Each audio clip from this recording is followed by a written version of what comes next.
पोलिसांबद्दल अपशब्द वापरणारे आमदार नितेश राणे यांच्या विरोधात प्रहार पक्षाचं आंदोलन. डुक्कराच्या चेहऱ्यावर नितेश राणे यांचा फोटो लावून केलं आंदोलन.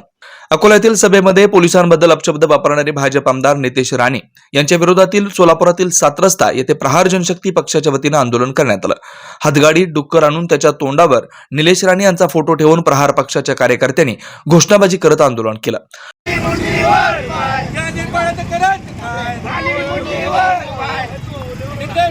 मुर्दाबाद मुर्दाबाद नितेश राणे मुर्दाबाद मुर्दाबाद मुर्दाबाद नितेश राणेला अटक झालीच पाहिजे नितेश राणे पोलिसांची माफी मागितलीच पाहिजे जनशक्ती पक्षाचा आणि पुन्हा नितेश राणेचं करायचं काय? नितेश राणेने पोलिसांची माफी मागितलीच पाहिजे. नितेश राणेने पोलिसांची माफी मागितलीच पाहिजे. अरे या नितेश राणेचं करायचं काय?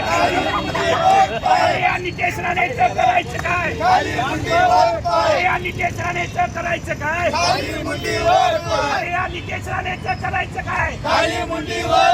जेवत्या ताटावरून नारायण राणे यांना पोलिसांनी उचललं होतं. त्यामुळे नितेश राणे यांच्या डोक्यावर परिणाम झाला असून त्यामुळे पोलिसांबद्दल तो अपशब्द वापरत असल्याची टीका आंदोलकांनी केली.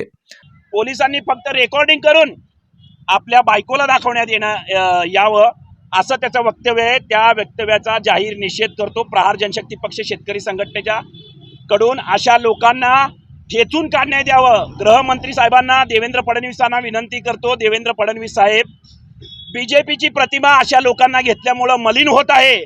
आपण याच्या गांडीवर लाथ मारून याला हाकलून द्या असं प्रहार जनशक्ती पक्ष शेतकरी संघटनेच्या माध्यमातून आपल्याला सांगत आहोत.